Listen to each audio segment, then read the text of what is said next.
खबर में खुशामदीद, मेरे साथ आरब में बड़ी खबर में उसे नाज़रीन, पार्लियामेंट ने कहा है कि हम अपनी कार्रवाई का रिकॉर्ड सुप्रीम कोर्ट को नहीं देंगे। इसके साथ साथ और भी बड़ी बातें की जा रही हैं जी कि जजेस जो हैं वो कायमा कमेटीज़ में पेश हों। ख्वाजा आसिफ साहब ने तो यहाँ तक कह दिया है कि जनाब जजेस की गिरफ्तारी भी हो सकती है। क्या ये मुमकिन है? आइन पर अमल दरामद के लिए चीफ जस्टिस जिन्होंने कल यहाँ फ्लैटिस होटल में एक तकरीब में ख़िताब किया, उन्होंने कहा कि भाई ये हमारा चॉइस नहीं है, ये आइन है, आइन यही कहता है और हम यही करेंगे, जबकि हुकूमत के कुछ और इरादे हैं। शहबाज शरीफ साहब भी अब भारत का दौरा करना चाहते हैं SCO की अगली मीटिंग में। तो जो इस मीटिंग में जो कुछ हुआ उस पर भी हम कमेंट करेंगे। जो सुब्रमण्यम जयशंकर साहब ने जो एक बड़ा मेरे ख्याल में उनसे हम एक्सपेक्ट नहीं करते थे इस छोटेपन का जो उन्होंने मुजाहरा किया, और मगर हमारी इसमें कमी कोताही क्या है उस पर भी बात करेंगे। और जून तक $3 अरब का कर्जा कैसे वापस होगा जो चीन को हमने IPPs की मद में देना है। बड़ी साहब कोई बात समझ नहीं लगती। ये अभी मैं देख रहा था, हमारी टीम ने बताया कि ख्वाजा साहब कह रहे हैं कि जी जजेस की गिरफ्तारी भी हो सकती। एक मुझे बताएं, अकामा टेंटेड ये जो पार्लियामेंट हमारे जो वज़ीर हैं ये अब जजेस को बुलाएंगे और ये क्या है खेल? बिस्मिल्लाहिर्रहमानिर्रहीम। काई साहब, अगर तो बनाना रिपब्लिक का में आप किसी जंगल की बात कर रहे हैं जहाँ सरकारी इदारे नहीं, आइन नहीं, अदलिया नहीं, इस्टेब्लिशमेंट नहीं, फिर तो ख्वाजा साहब जिसको मर्जी पकड़ सकते हैं। ये चीफ जस्टिस को तलब करना तो दूर की बात, एक क्लर्क को तलब नहीं कर सकते। अब डेस्परेट होने की वजूहात क्या है? एक लंदन प्लान पहले बना नवंबर में, एक बना 5 दिन पहले जिसमें आपके कुछ दोस्त भी गए, मेरे कुछ दोस्त गए। उसमें 4 जज साहबान का नाम लिया गया और कुछ लगड़ बगड़ों को पैसे दिए गए इनकी कैरेक्टर असैसिनेशन करे, और 2 रिटायर्ड आला अफसरान। उसकी वजह यह है कि नवाज शरीफ को ने अपने भाई से सख्त नाला है कि 1 साल 1 महीने से ज़्यादा हो गया मेरी हुकूमत, मेरे केस ख़त्म नहीं हुए, तुमने ऐसा कर दिया कि मैं इलेक्शन जीत नहीं सकता किसी भी कीमत पर। अब ये अदलिया पर हमले की बार बार वजूहात ये हैं कि इन्हें पता है चीफ जस्टिस ऑफ पाकिस्तान बारहा दफ़ा कह चुके हैं कि हमें ये गर्ज नहीं कि सियासी जमात कौन सी है, उसका नाम PTI है, मुस्लिम लीग नून है, PDM है। ये हमारे सामने आइन पड़ा है, इसके मुताबिक हमने फैसला देना है। 90 दिन की आइन में हुक्म है इलेक्शन कराने का। 20 मई तक इनका कड़ाका निकल जाएगा। रोंदी यार फिर 20 मई तक, यानी आप समझते हैं कि जो उन्होंने कहा था चीफ जस्टिस साहब ने कि हम एक मुनासिब फैसला दे देंगे। देखिए, फैसला उन्होंने खुद कहा है, मैंने नहीं। उन्होंने कहा जी ये सादा है कि 90 दिन में इलेक्शन कराने हैं, सुप्रीम कोर्ट का हुक्म मौजूद है, मुज़ाकरात के नाम पे ना हमने किसी को मजबूर किया ना हम करते हैं, हमारा ताल्लुक ही नहीं है उससे। हमारा उससे कोई लिंक नहीं, ABC है। तो कादी साहब बड़ी धूम से उठा है जनाजा फिरौनों का, ये उठने वाला है, इन्हें बचाने वाले। लेकिन देखें भट्टी साहब, चीफ जस्टिस साहब मौजूद, मैं समझता हूँ कि बड़ा उन्होंने एक स्टैंस ले रहे हैं। उन्होंने एक ये भी कहा है कि हमारे पास कोई एग्जेक्टिव पावर जो हैं, जाहिर है वो तो एग्जेक्टिव ने ही उनको देनी है और आइन के मुताबिक तो देनी है, मगर आइन से हमारा क्या ताल्लुक है? में सवाल, ओए हमारी औकात क्या है? हम यहाँ वज़ीर आज़म हैं और जो है वो चपड़ा सी दुबई में लगे हुए हैं, उधर से तनख्वाह भी ले रहे हैं और आइन को हमने खिलौना बना के रख दिया है। ये मुल्क केड़े पासे जा रहा है भट्टी साहब? बीइंग ए जर्नलिस्ट मैं आपको खबर देने लगा। खबर बादी उन नज़र में जितने आर्गूमेंट हुए हैं, सुप्रीम कोर्ट में समाअत हुई हैं, जज वकला साहबान के रिमार्क्स हैं, तौहीन अदालत लग रही है और ये हुकूमत फैसला नहीं मानेगी। इसका फैसला तो कॉन्स्टिट्यूशनल डेमोक्रेसी फारिग है। नवाज शरीफ मुबैना तौर पे, आसफ अली जरदारी, शहबाज शरीफ, मौलाना फजलुर रहमान और 2 नामालूम अफराद हैं जिन्होंने कहा है सुप्रीम कोर्ट का हुक्म नहीं मानेंगे। अगर सुप्रीम कोर्ट का हुक्म नहीं मानेंगे तो फिर दूसरी तरफ 23 करोड़ 22 करोड़ आवाम है वो इन्हें घर में रहने नहीं देगी। ये कोई खाला जी का काम नहीं है कि मैं ना मानूं कि अगर इन लोगों पर शदीद क्रैकडाउन का भी मंसूबा है। अभी आप ही मुझे बता रहे थे, जरा इस पर रोशनी डालें। नहीं, क्रैकडाउन तो उन्होंने मकबूजा कश्मीर की याद भुला दी जो वो पीटीआई के तौर पे मुबैना तौर पे कर रहे हैं, और इसका इमरान खान 1000 बार अली अमीन गंडापुर साहब ने भी अब किया। वो क्रैकडाउन की वजह क्या है? इलेक्शन से फरार। सुप्रीम कोर्ट की वजह क्या है? इलेक्शन से फरार। अदारों पे हमले की वजह क्या है? इलेक्शन से फरार। मुल्क को माशी तबाही के दहाने खड़ा कर दिया, क्या वजह है? इलेक्शन से फरार। अब इलेक्शन से फरार आप कहेंगे बार बार फरार कही जा रहा, क्यों? क्योंकि इन्हें यकीन है कि ये मुबैना तौर पर 100% इलेक्शन हार जाएंगे। काई साहब, हामिद खान साहब नहायत आइनी माहिर है, नहायत काबिल एहतराम शख्सियत है, सुप्रीम कोर्ट बार के प्रेसिडेंट है, नाम ही काफ़ी है। हामिद साहब अस्सलाम वालेकुम। वालेकुम सलाम। हामिद साहब, पार्लियामेंट में कुछ लोग कहते हैं कि हम सुप्रीम कोर्ट के हुक्म मानने के पाबंद नहीं और जज साहबान को तलब करेंगे, और सुप्रीम कोर्ट की कोई कार्रवाई अगर उन्होंने रिकॉर्ड मांगा तो हम नहीं देंगे। और वजीर आजम वादे कह चुके हैं मैं 3 बेंचों का फैसला नहीं मानता। इसमें आप क्या देखते हैं? आपकी सारी जिंदगी कानून की जदोजहद में गुजरी। देखिए, ये एक बहुत अफसोसनाक बात है कि ये आइन को खुल्लम खुल्ला तोड़ रहे हैं और आइन की खिलाफ वर्जियां कर रहे हैं और आइन से फरार की कोशिश कर रहे हैं और तरह तरह के हीरे बहाने बना रहे हैं आइन पर अमलदारी से भागने के। और जो सुप्रीम कोर्ट के ऑर्डर्स हैं वो आइन की तशरीह के बुनियाद पर दिए गए हैं, तो आइन की जो आखिरी तशरीह करनी होती है वो सुप्रीम कोर्ट का काम है, वो पार्लियामेंट का काम नहीं है, वो इंतजामिया का काम नहीं है। लिहाजा जब सुप्रीम कोर्ट ने एक फैसला दे दिया आइन की तशरीह करते हुए, उस पर आप तनकीद तो कर सकते हैं फैसले के बाद, लेकिन आप उससे रूगर्दानी नहीं कर सकते, आप उसकी खिलाफ वर्जी नहीं कर सकते, आप उसको मानने से इनकार नहीं कर सकते। ये वाज़ेह तौर पे आइन की खिलाफ वर्जी होगी और जिसके लिए आप जिम्मेदार होंगे। तो ये बड़े अफसोस की बात है कि ये जो इस वक्त सिलसिला चल रहा है, जो हुकूमत और उनके सपोर्टर कर रहे हैं, उससे उनकी कोशिश है कि अदलिया को कमज़ोर किया जाए, बिलखुसूस सुप्रीम कोर्ट को कमज़ोर किया जाए। ये किसी के भी फायदे में नहीं है, इनकी भी खुशफहमी है।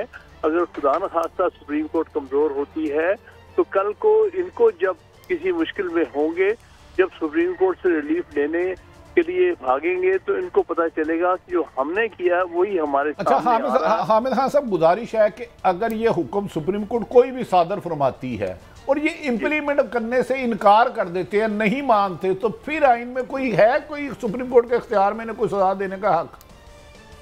बिल्कुल है, बिल्कुल है। सुप्रीम कोर्ट पूरी तरह से मुक़्तदर है कि वो इनके खिलाफ वाज़े ऑर्डर पास करे, इनको कंटेम्प्ट में भी होल्ड करे, हर चीज़, यानी जो आइन उनको इख्तियारात सुप्रीम कोर्ट को देता है वो इख्तियारात इस्तेमाल सुप्रीम कोर्ट कर सकती है इनके खिलाफ। अभी तक सुप्रीम कोर्ट ने बहुत रेस्ट्रेंट का मुजाहरा किया है, लेकिन इसका मतलब ये नहीं समझना चाहिए कि सुप्रीम कोर्ट बेबस हो गई है और हम सुप्रीम कोर्ट पर जो है वो डोमिनेट कर गए हैं। ये चीज़ें बड़ी अफसोसनाक हैं अगर ये इस तरह सोच रहे हैं। अच्छा खान साहब, ये फरमाइए कि ज़ाहिर है जब सुप्रीम कोर्ट हुक्म देती है, और एक बड़ा अफसोसनाक तारीख का हमारा हिस्सा भी है जो सुप्रीम कोर्ट पे हमला हुआ था और father chief justice Sajjad Ali Shah साहब ने उस वक्त कॉल भी की थी जो सिक्योरिटी के हमारे थे। अगर एक ऑर्डर आता है और एग्जेक्टिव बैठी हुई है और ये जो बातें कर रहे हैं उस पर इम्प्लीमेंट नहीं करती, तो इस कॉन्स्टिट्यूशनल डेमोक्रेसी का क्या फ्यूचर देख रहे हैं इन दिस केस, जो कि अब बड़ा लाइकली लगता है इनकी गुफ्तगू सुन के, ये जो आपकी एग्जेक्टिव ब्रांच के लोग हैं? जी, ये मेरे ख्याल में अपने पाँव पे खुद कुल्हाड़ा मार रहे हैं। इनकी भी जो इनकी भी सिक्योरिटी जो है वो आइन के अंदर रहते हुए है, आइन से बाहर निकलेंगे तो इनका भी कोई वाली वारिस नहीं होगा। तो जो हजरात अपने इस तकब्बर में सुप्रीम कोर्ट के फैसलों की खिलाफ वर्जी कर रहे हैं, वो उनको ये बात समझ नहीं आ रही कि वक्त एक जैसा नहीं रहता, वक्त बदल जाता है। और उस सूरत में अगर खुदा न खास्ता है इस मुल्क में कोई गैरानी इक़दामात किए, किसी ने किए, और उसके नतीजे में जो कुछ इन्हें और कौम को भुगतना पड़ेगा, उसके ये जिम्मेदार होंगे। साहब ये बताएं, ये फरमा रहे हैं कि इस्तेकाक कमेटी जस्टिस जज साहिबान को तलब भी कर सकती है और गिरफ्तार भी कर सकती है। क्या ये आइन में इन्हें इख्तियार है कि सुप्रीम कोर्ट के ऑनरेबल जज साहिबान को तलब कराए या खुदा ना खास्ता कोई सजा दे सकते हैं? आइन में इसकी कोई है शिक? कोई इस किस्म किसी किस्म की कोई ऐसी शिक नहीं है, बल्कि सुप्रीम कोर्ट के खिलाफ आइन जो पार्लियामेंट में उनके खिलाफ, उन जजेस के खिलाफ किसी किस्म की जो बातें करनी है, जिस किस्म की ये बातें कर रहे हैं, उससे आइन पूरी मना करता है कि आप सुप्रीम कोर्ट के जजेस की, इवन हाई कोर्ट के जजेस की कॉन्डक्ट डिस्कस नहीं कर सकते। ये वाज़ेह शिक मौजूद है सुप्रीम कोर्ट। हाँ साहब, गुजारिश है कि पार्लियामेंट तो दरकिनार, वो मीडिया टॉक और इंटरव्यू में कहते हैं सुप्रीम कोर्ट से हमारी खुली जंग है, हम सुप्रीम कोर्ट को इसकी इजाज़त नहीं देंगे। तो आप कह रहे हैं ये तौहीन अदालत है, तो हमें तो कोई कार्रवाई होती हुई नज़र नहीं आती। बादी नज़र में ख्वाजा आसफ साहब तो कह रहे हैं कि अब इनकी नस्लें जवाब देंगी। इस तरह के सख्त अल्फाज हैं कि जो मैं दोहराना भी मुनासिब नहीं समझता। जी जी, बहुत नामुनासिब ज़बान इस्तेमाल कर रहे हैं और इन्होंने पूरी तरह से आइन की जो है धज्जियां बखेर दी हैं और इनको ये नहीं समझ के ये आइन की धज्जियां बखेरेंगे, इनकी अपनी धज्जियां बिखर जाएंगी, क्योंकि ये इनका जो भी वजूद है वो आइन की वजह से है। आज आइन खुदा न खास्ता ना हो मुल्क में तो इनका क्या वजूद है?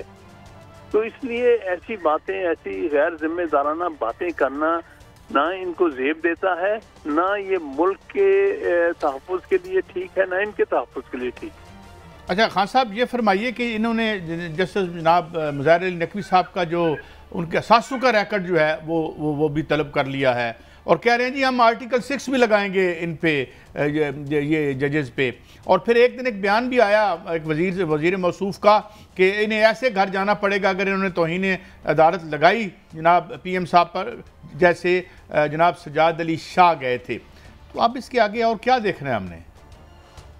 देखिए, ये सारी की तरफ धमकियां हैं, कुछ नहीं कर सकते ये, लेकिन इनका मकसद जो है वो यही है कि किसी न किसी तरह से इलेक्शंस को इंडेफिनेटली पोस्टपोन किया जाए, क्योंकि इलेक्शन फेस नहीं करना चाहते।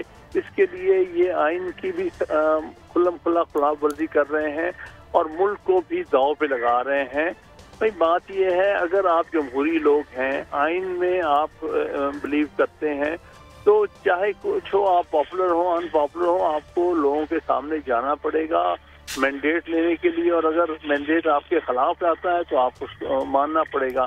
ये सारा कुछ जो किया जा रहा है बज़ाहिर इलेक्शन से फराद की मुख्तलिफ तरकीबें। अच्छा खान साहब, ये भी कहिएगा कि वो कह रहे ख्वाजा आसफ और दीगर हुक्मरान कह रहे हैं जिसने नवाज शरीफ को सजा दी उन्हें माफ़ करना, पहले वो आके नवाज शरीफ से माफ़ी मांगे फिर उसकी सजाएं ख़त्म करें, और दूसरा वो कह रहे हैं फुल कोड बनाए, हम ये 3 रुकनी जाए को नहीं मानते।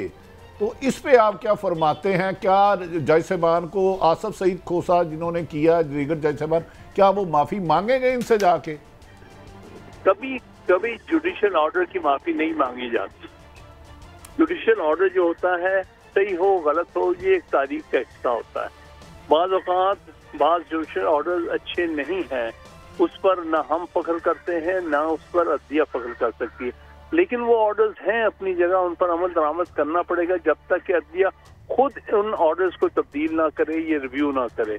लिहाजा जो भी उन्होंने ऑर्डर पास किए हैं वो फील्ड में है, उन पर अमल दरामद होना है, अमल दरामद हुआ है, और उसकी वजह से उन जज हजरात पर किसी किस्म के इक़दाम नहीं किए जा सकते जो उन्होंने उस वक्त अपने इख्तियारात इस्तेमाल करते हुए पास किए। हाँ साहब, ये सिर्फ गुजारिश है, एक कह रहे हैं फुल कोर्ट और 7 कह रहे हैं उससे चीफ जस्टिस साहब भी अलग हो जाए और 3 जज और अलग हो जाए।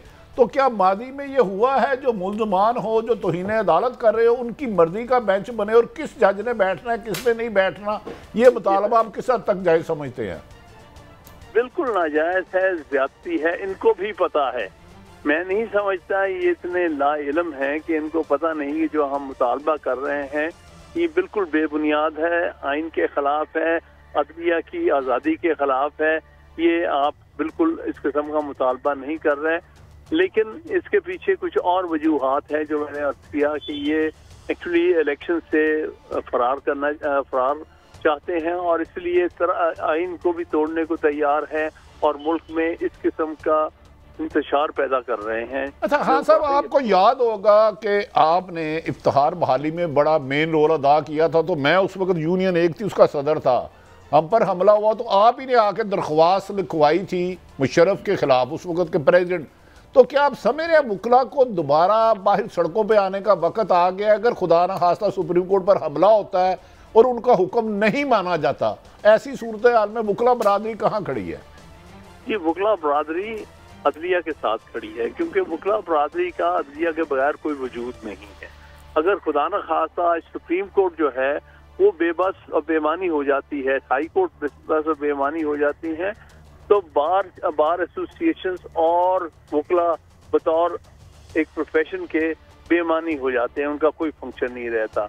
तो लिहाजा वकला के लिए और कोई चॉइस ही नहीं है कि वो अदलिया के साथ खड़े हों और अदलिया की आज़ादी के को पूरी तरह तहफ़्फ़ुज़ दें।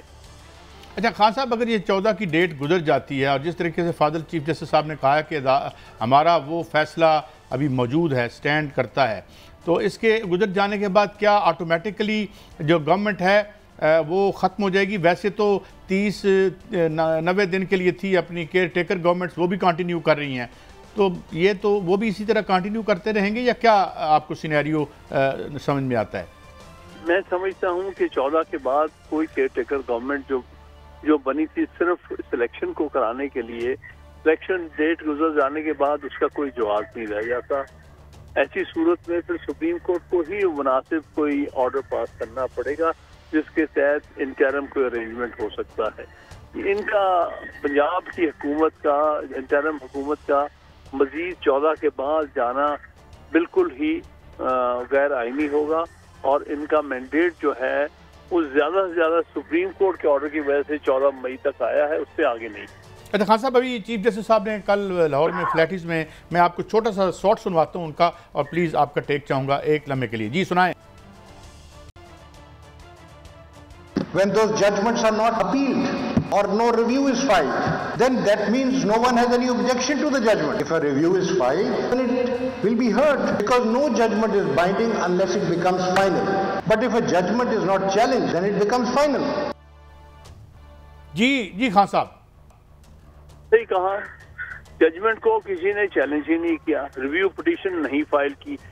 सुप्रीम कोर्ट की जजमेंट के खिलाफ एक ही रेमेडी अवेलेबल होती है, वो रिव्यू की आइन के तहत, जो कि अवेल नहीं किसी ने की। लिहाजा वो जजमेंट जो है जैसी भी है वो फाइनल हो चुकी है और उसका सब पर इतलाक होना है और उसके सब पाबंद हैं, चाहे अदलिया है, चाहे लोअर अदलिया है, चाहे इंतजामिया है, चाहे मुकन्ना है, सब पर वो लागू है।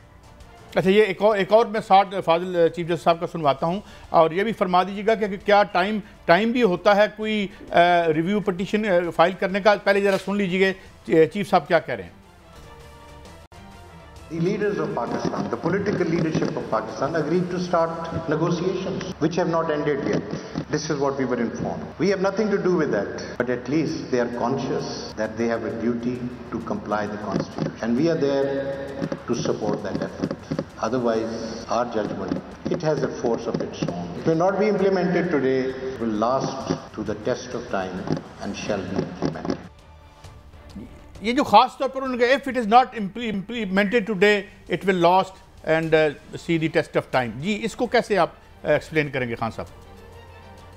देखिए बात यह है कि फैसले जो होते हैं वो उनको ना मानने से वो फैसले हवा में गायब नहीं हो जाते, बल्कि सुप्रीम कोर्ट का एक बड़ी मशहूर जजमेंट जो पहली जुडिशियल रिव्यू पर बड़ी जजमेंट थी, बार्बरी वर्सेस मेडिसन, उस वक्त के अमेरिकी सदर ने कहा था कि चीफ जस्टिस मार्शल ने हुक्म दे दिया है, अब उसको इम्प्लीमेंट करके दिखाए। तो उन्होंने कहा है कि आपको इम्प्लीमेंट करना पड़ेगा और यही हुआ। तारीख ने साबित किया कि आप फैसलों पर, इम्प्लीमेंटेशन पर, उसके अमल दरामद पर ताखीर तो कर सकते हैं, उससे भाग नहीं सकते। और उस वक्त के चीफ प्रेसिडेंट जेफरसन को उस फैसले पर अमल दरामद करना पड़ गया, क्योंकि कौम जो थी वो सुप्रीम कोर्ट के साथ खड़ी हो गई कि आप सुप्रीम कोर्ट के फैसलों के साथ ये नहीं करेंगे। तो और खान साहब वो जो मैंने पूछा था कि रिव्यू पिटीशन का कोई टाइम भी होता है कि जिसके विद इन करनी होती है? 30 दिन।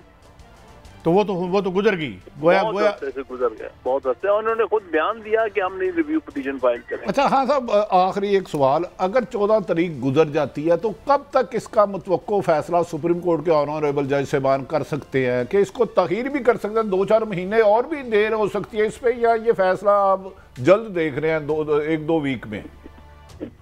देखिए, जो भी फैसला करना जल्द ही करना पड़ेगा ना, और मैं समझता हूँ सारी कौम मुंतज़िर है उनके फैसले की, और इसको मजीद ताख़ीर में उससे एक ऑलरेडी जो मुल्क के अंदर एक अजीब किस्म का एक इंतजार और या केओटिक सिचुएशन पैदा हुई, उससे कौम को निकालना पड़ेगा। अच्छा खान साहब, माफी चाहता हूँ, एक शॉट और है, मैं वो भी जरा सुनवा दूँ ताकि जरा वजाहत हो जाए कौम के लिए। सुनाइए जी।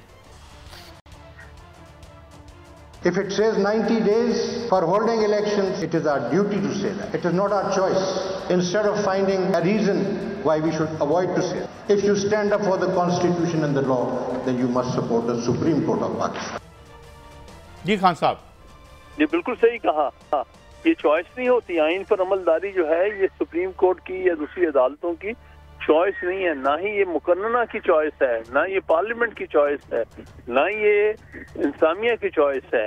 ये फर्ज है, ये पाबंदी है सारे इंस्टीट्यूशन पर और सारे ऑर्गन्स ऑफ स्टेट पर कि वो आइन की अमलदारी करें। बिल्कुल सही कहा चीफ जस्टिस साहब ने कि ये हमारी चॉइस नहीं, ये हमारी कंपल्शन है कि हम आइन को पर अमलदारी करें। हाँ साहब, आप जैसे सारे ही कानूनदान यही कहते हैं कि सुप्रीम कोर्ट का हुक्म मानने का हर अदारा पाबंद है, लेकिन बादी नजर में जो नजर आ रहा है, हुकूमत खुलम खुला कह रही है नहीं मान रहे, फिनांस वाले पैसे नहीं दे रहे, सिक्योरिटी वाले सिक्योरिटी नहीं दे रहे, पुलिस वाले पुलिस नहीं दे रहे, कोई भी बात सुनने को तैयार ही नहीं है। तो क्या इसका मतलब है ये 14 तारीख गुजर गई तो फिर हुकूमत तो जीत गई, सुप्रीम कोर्ट का हुक्म पे तो इम्प्लीमेंट ना हो सका फिर बदकिस्मती से? देखिए, ये तो वक्त साबित करेगा कि वो जीते हैं कि हारे हैं। मैं समझता हूँ अमल दरामद ना करके अगर वो समझें कि वो जीत गए हैं, दर हकीकत वो हार गए हैं। उन्होंने आइन की खिलाफ वर्जी की है जो कि हमेशा के लिए इनकी गर्दन में रहेगी। इनके खिलाफ ये हमेशा कौम जो है इनके खिलाफ होगी इस बात पर कि इन्होंने आइन तोड़ा था।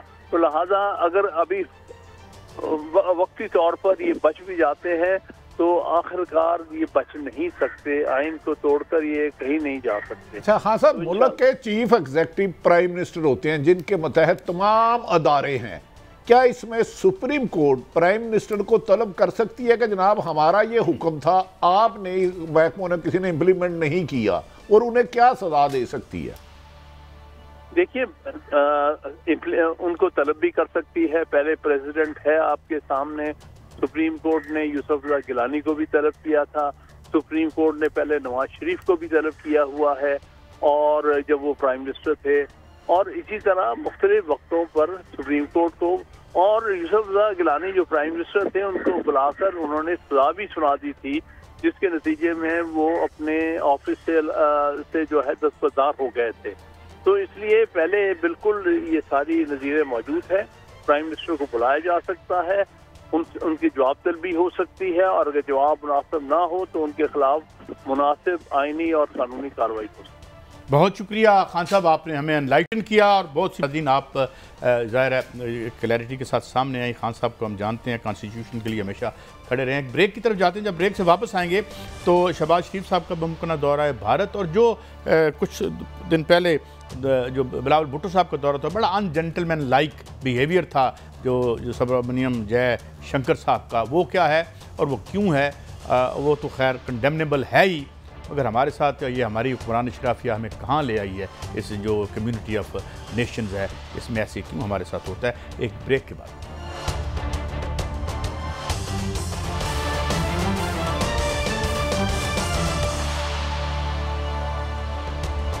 Welcome back. बड़ी साहब बड़ा ये एक ISPR की तरफ से प्रेस रिलीज़ भी आया है, आपने ब्रेकिंग आपने देखी नाज़रीन। आप समझते नहीं है कि ये सिलसिला एक अरसे से जारी है कि जो है वो हमारे अब उसमें अदलिया भी शामिल हो गई है, और इससे पहले ये गुजरांवाला से ये सिलसिला शुरू हुआ था। अगर शुरू से इसको रोक दिया जाता और कहा जाता मियां नवाज शरीफ साहब या उनकी पार्टी को कि जनाब इसके सबूत दें कि बाजवा साहब पर या जनाब जो उस वक्त के ISI चीफ पर आपने जो इल्ज़ाम लगाए हैं, तो फिर उसके बाद ये सिलसिला रुक सकता था। देखें काई साहब, गुजारिश ये है, बुराई करने से ज़्यादा बड़ा जुर्म है बुराई को फैलने देना। मुझे याद है कि आजकल जो चीफ जस्टिस साहबान के बारे में बात हो रही है, और मुझे वो भी दिन दूर नहीं जब 2018 के इलेक्शन हुए तो नवाज शरीफ साहब, मरियम नवाज और गुजरांवाला का खसूसन हो, उस वक़्त के आर्मी चीफ कमर जावेद बाजवा और उस वक्त DG फैज़ हमीद का नाम लेके, और अब तो कोर्ट मार्शल की कहते थे, अब भी नहीं करनी चाहिए। देखिए फ़ौज हमारी है, अदारे हमारे हैं, अगर कहीं एक किसी को शिकायत है तो उसका अदाला होना चाहिए। लेकिन मेरी समझ में नहीं आ रहा, अभी 2-3 दिन पहले मोहतरम आसफ अली जरदारी साहब का आया बयान, बड़ा खुश आइन है, लेकिन वो जो कह रहा था रहील शरीफ आप 3 महीने के लिए कराची से खैबर तक बंद कर देंगे, ईंट से ईंट बजा दूंगा। नवाज शरीफ कहते हैं कि उनके खिलाफ हादर सर्विस जर्नैल साहब के खिलाफ जिन्होंने मुल्क के लिए कुर्बानियाँ दी कि इस्तीफ़े दें, कोर्ट मार्शल करें। तो ये रवायात हम सब सियासतदानों को बशमूल अवाम को, अदारों का एहतराम करना चाहिए, हर हाल में हम पर वाजिब है। खसूसन फ़ौज हमारी शान, हमारी आन फ़ख्र है, लेकिन मेरे ख्याल में तमाम अदारों को बशमूल सहाफ़ियों को हमें भी दायरे में अपने रह के काम करना चाहिए। किसी को कोई हक नहीं किसी की भी तजलील करे, चाहे कोई आम शहरी एक रेड़ी भी लगाता है। जब तक हम आइन और कानून की हुक्मरानी नहीं करेंगे, अब पासदारी नहीं करेंगे, ताकतवर और कमज़ोर के लिए कानून नहीं रखेंगे, तो ये सिलसिले जलते रहेंगे। आपको तो याद है मरियम नवाज साहबा क्या फरमाती थी, अगर आपको याद कुछ सुनवाना चाहता हूँ कि मुझे ये लगता है, और मुझे एक साहब से मेरी बात हुई बड़े वेल इन्फॉर्म्ड हैं, कि ये एक बड़ी एक कैंपेन है कि पाकिस्तान की रियासत पे के मुख्तलिफ इदारों से, मुख्तलिफ धड़ों से जो है वो अटैक करवाए जाएँ। तो ये ज़रा सुनिएगा कुछ। अच्छा, अब ये आपने राय सुनी और ये सुनी, अब ज़रा ये सुनिए कि ये एकदम से चेंज ऑफ इसमें जो चेंज ऑफ हार्ट हुआ है उसमें भट्टी साहब अभी देखें ये बातें इन्होंने कहीं कि ये करेंगे। अब सवाल ये है कि यहाँ तो मुकद्दस मेरे असासे हैं, मेरा जुर्म करके अकाउंटेबल ना होना है। सब ये जो मनाजर देखे हैं और आंखों से कानों से सुने हैं, ये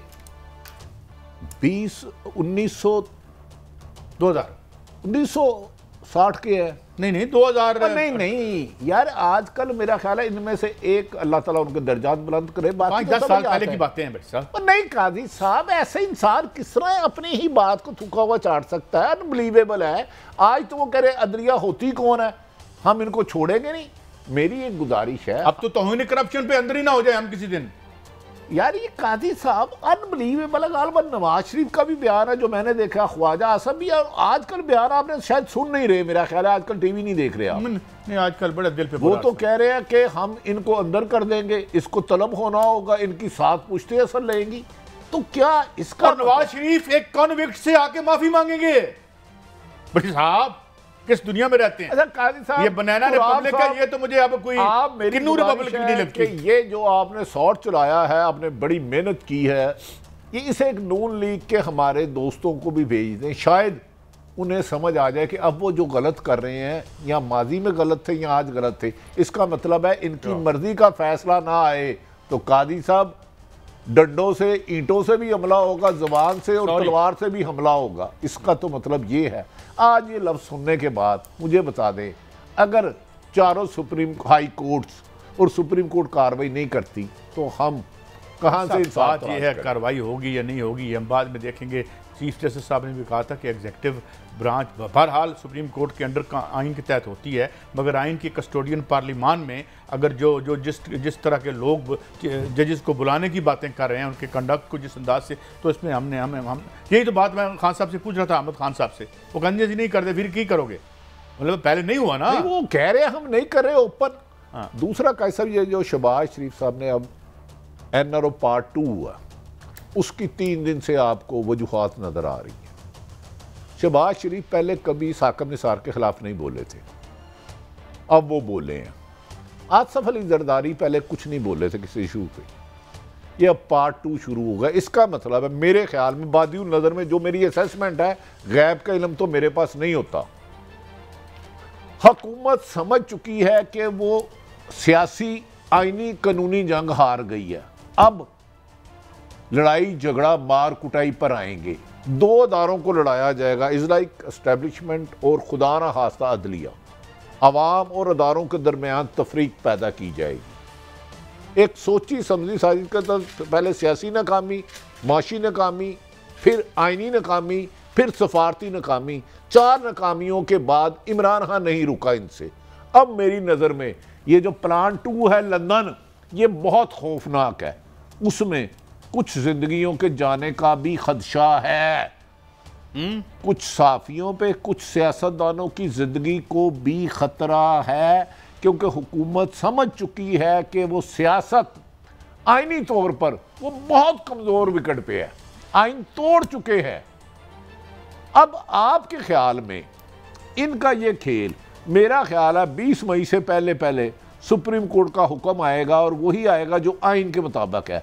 अगर वो नहीं मानते और कहते हैं कि हम जजों की बात नहीं मानते, हम प्राइम मिनिस्टर नहीं जाते, और जाके अगर उन्होंने कह रहे हैं, तो फिर क्या उसके बाद पाकिस्तान में वजारत कानून और अदालतों का क्या काम होगा मजीद? ये तो अच्छा, ये शहबाज शरीफ साहब जो हैं ये भी अब कह रहे हैं कि भारत ने जाना है। इससे पहले मोहतरम बिलावल भुट्टो साहब गए थे, तो उसके बाद वो हमें बड़ा एक बैड टेस्ट में था, किसी ने दुनिया में पसंद नहीं किया, जितना ह्यूमन राइट्स वायलेशन हम यहाँ इंडिया में देखते हैं। लेकिन बड्डी साहब एक बात भी तो है ना, ये हमें जिस तरीके से इस इशराफिया ने हमें निचोड़ के इस मुल्क को जिस मकाम पे ले आए हैं, तो जब आपकी कोई, अब इंडिया की जो ट्रेड देखें दुनिया के साथ, वो जो स्याह करे सफ़ेद करे, वो गेट अवे में देखें गाइस साहब, हम इंडिया से आकामा यार शर्म से डूब से मर जाना चाहिए। उनकी एक्सपोर्ट है $900 बिलियन। हाँ जी, लेकिन इसके बावजूद देखें बिलावल भुट्टो मेरे मुल्क के वजीर खारजा, हम तो उस पर उसको कंडेम कर रहे हैं। भारत के उन वजीर को शर्म आनी चाहिए, कोई तहजीब होनी चाहिए कि मेहमानों का एहतराम करते हैं। एक मुल्क का वजीर खारजा गया और पाकिस्तान मुल्क का, एक आप जैसे जहां आपके मकबूजा कश्मीर में दहशतगर्दी करवा रहे हो, इसके बावजूद भी ये जो वजीर खारजा के बारे में इन्होंने जुबान बोली, पाकिस्तान के बोली, काबिल तकलीफ है, काबिल मज़ामत है, और सफारती अदाब के मुनाफी किया है। इनके जो जयशंकर है, क्या नाम है इनका आज का रखा आपने, किसका? ये जो इनके वजीर साहब ने फरमाया है बिलावल साहब के, बिल्कुल नामुनासिब है। पाकिस्तान ने 80,000 से ज़्यादा जानें दहशतगर्दी के खिलाफ दी हैं, और भारत पाकिस्तान में दहशतगर्दी कराता है। पाकिस्तान दहशतगर्द नहीं, खुदा ना खास्ता दहशतगर्दी का शिकार है। मैं आपसे फिर एक और एंगल से बात करता हूँ ना। देखें बात बड़ी सब ये दुनिया का ज़रखेज़ तरीन मुल्क है, यहाँ ज़रखेज़ तरीन ज़मीन है, यहाँ पे लाखों मेगावाट बिजली हम बना सकते हैं, यहाँ मादनियात से भरे पड़े हम। और ये नालायक, इन नालायकों को देखे जो 70-75 साल से हमारे सरों पर सवार हैं, और जो अपनी बिजनेस एम्पायर बना के फ़ख्र से कहते हैं हो जाता है डिफ़ॉल्ट, की होया, ये इस तरह जैसे मलेरिया हो जाता है, तो फिर आपकी कौन इज्जत करेगा यार? हमारी इज्जत कौन ख़राब करता है एक अजीम कौम का? सब देखे, अगर लीडर कुछ करप्ट है तो मेरा मुल्क तो अच्छा है ना। इनका गंद साफ करो। ये जो गंदे हैं, जो माफिया पैसे खाते हैं, मुल्क का पैसा लूटते हैं, जो अवामी फलाह बहबूद के प्रोजेक्ट में कमीशन खा के बाहर अरबों रुपए की प्रॉपर्टी बना जाके एक गोरा मैला सा नजर आता है तो समझ नहीं आती है गोल्डन की में बड़ी है। मतलब ये लोग हैं ना, मुझे बताएं उसकी वजह क्या है? उसकी वजह यह है कि जब आपके मुल्क के बाहर अकामे होते हैं, अगर मुझे बताएं मोदी साहब का काम होता क्या होता? कल भी मैंने सवाल किया था, आपने नहीं बताया, मगर मैंने आपको खबर देनी है। खबर बताया सब सुना है कि यूरोप में भी कोई नए कवानीन बन रहे हैं। ख्वाजा आसफ साहब भी गए और बड़े कोई पेड़, कोई जमूरे भी थे क्या? कोई, मुझे तो लंदन से बड़ी खौफनाक खबरें आ रही हैं। खबर ये आ रही है, ये खबर आपके सामने है। ये खबर ये है कि वो कुछ एक ग्लोबल क्रैक डाउन करना चाहते हैं। वो कहते हैं कि जो बाहर से लोग हराम का पैसा लेके आते हैं, हराम का यानी जो हलाल वाले नहीं, मैं मियाँ साहब की बात नहीं कर रहा, जो हराम का पैसा लेके आते हैं, ठेके बेचते हैं, सड़कों से किकबैक उठाते हैं 56 मिलियन डॉलर की, ये भी नज़ीर साहब ने कहा था, मेरे इल्म में तो नहीं है। और वो जब वो गंदा और गलीज पैसा लेके वहाँ जाते हैं जिसकी वजह से यहाँ गलादत पलती है, भूख पलती है, जिल्लत पलती है, तो उसके खिलाफ हम कानून बनाएंगे और इनको हम रोकेंगे और सेफ हेवन्स को ख़त्म करेंगे। कायद साहब, मेरे ख्याल में हम तो किसी पे इल्ज़ाम नहीं लगा रहे, बादिउल नज़र पे नवाज शरीफ के खिलाफ केस था एवनफील्ड का, वो जवाब नहीं दे सके मेफेयर फ्लैट का, और वो पाकिस्तान की अदालतों से सजा याफ्ता हैं, अदालतों से, नैब से भी और सुप्रीम कोर्ट से भी। अगर ये वाकई ही बरतानिया में ये कवानीन बनने जा रहे हैं, यूरोपियन यूनियन में, पूरी यूरोप, तो डू यू थिंक इनसे भी पूछा जाएगा भाई आपके मुल्क ने, आपकी अदालतों ने ये सजा दी है, इसके बारे में आप क्या कहते हैं? क्या इनसे सवाल हो सकता है? वहाँ पे इस वक्त बड़ा ट्यूमल्ट है, यूरोप इस वक्त बड़े क्राइसिस में है। आपको पता है बरतानिया की डेमोक्रेसी बड़े रौले में है, जो आप जानते हैं। बल्कि मैं आपको एक खबर और देना चाहता हूँ, कल उनके यहाँ सर्वे आया है कि ये जो कोरोनेशन हुई है इसकी प्रिंस चार्ल्स की, इसके खिलाफ है कोई 65% खुद बरतानिया के लोग कहते हैं कि इन्होंने को नौकरी दो, वेले ने हमारे टैक्सेस में ये माल खा रहे हैं। आपको पता है भट्टी साहब, वहाँ पे एक रिपब्लिक मूवमेंट बनी है, कहते हैं यहाँ इलेक्टेड प्रेसिडेंट होना चाहिए। ये क्या रैलिक माजी की अमरीत के एक रैलिक रख, ये मैं नहीं कह रहा, ये इस वक्त बरतानिया के अवाम की, जहाँ हम लाखों डॉलर लगा के, तो ठीक कहा इमरान खान ने, और यार एक टके के लिए हम जलील हो रहे हैं पूरी दुनिया में। $3 बिलियन उसने मांग लिए हैं चाइना ने। ये जो IPPs के बड़े आधा शफाफ आपने उनकी प्राइवेट कंपनियों के साथ मुआहदे किए थे, जो आप खींच रहे हैं हमारे रईस से हमारा खून, और पैसे लेके जहाज फट दे हो, उठ के टुर पैंदे हो। यार ये क्या लोग थे, इन्होंने क्या मुल्क था, इसको कहाँ ले आए? आपके तो कुछ लोग गरीब मुल्क के जो बादशाह ने हैं वो तो चार्टर्ड प्लेन लेके जाते हैं और उनका सुना खरबों रुपए है। क्या उनको भी, मेरा तो सवाल ये है, इस मुल्क को जिसने भी लूटा है, हम उससे, मुझे उसके नाम से नहीं गर्द, क्या कभी ये कानून की गिरफ्त में आएंगे पाकिस्तान या किसी दूसरे मुल्क? हमें वो लम्हा बताएं, हमारी जिंदगी में आएगा। बट जब मैं सियाट के सवाल करना चाहता हूँ, आज मेरा दिल है, आप पंजाबी के चूँकि बड़े बड़े अच्छे लफ्ज़ आपके पास होते हैं, इसका इस बैस से कोई तलक नहीं है, इसका क्या मतलब होता है चोरां दे कपड़े ते डांगा दे गज? चोड़ा दे कपड़े डाला कल मुफदा माल खानदान वंडी जो अन्नेवा मैंने कमीशन हराम लिया किसी से हराम, अल्लाह ताला उससे पहले मौत दे मुहावरा है पंजाबी का। हाँ ले वो तुहानू पता ही नहीं भाजी के दुकान ते गयो, एक लोगे आप गज लेंगे, वो तो मीटर तो गएगा कि 2 गज 4 गज 6 गज, पहले 6 मीटर में सूट बनता था, अब 4 मीटर में। ये चोर जेडे जाते हैं ना पूरे के पूरे थान ही चुक लेते हैं। तो इन्होंने इस मुल्क को लूटा है कि गरीब के जिस्म पे बनियान नहीं रही, और इनके पूरी की पूरी कोठियां गोदाम में इनके कपड़े पड़े हुए। अच्छा भट्टी साहब, थोड़ा सा एक इनके बटन जितना खर्चा याद रख लें गरीब आदमी के पूरे खानदान का, आम शहरी के जो गांव में रहता है। अच्छा भट्टी साहब, ये मुझे बताएं कि जब कि शेर की आमद है कि रन कांप रहा है, कि जब आते थे साकडार साहब तो IMF सुना कांपना शुरू कर देता था, लेकिन इस दफा तो 17 मई में एजेंडे पे पाकिस्तान ही नहीं है, और वो कहते हैं कि पहले जो आपने बजट बनाना है हमें दिखाएं। कितनी सॉवरेनिटी पे हमें ले आए ये ना हम माशाल्लाह। अब तो अगर आप ना महसूस करें तो 22 करोड़ आवाम कांपने के भी काबिल नहीं रही।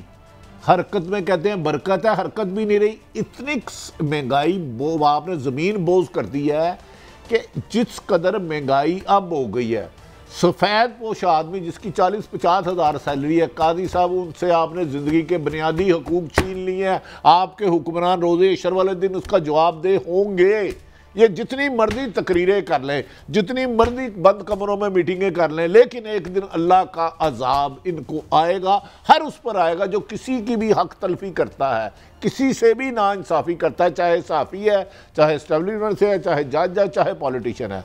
कादी साहब, लेकिन आप अदब एहतराम आपकी ये हुकूमत आई थी कि शहबाज शरीफ कहते थे 6 महीने में मैं अपने कपड़े बेच के आटा सस्ता करूँगा। आटे में तो शायद हकान अब्बासी कहते हैं 20 अरब रुपए की चोरी हो गई है। अब मैं बताओ ना क्या सवाल करूँ आपसे?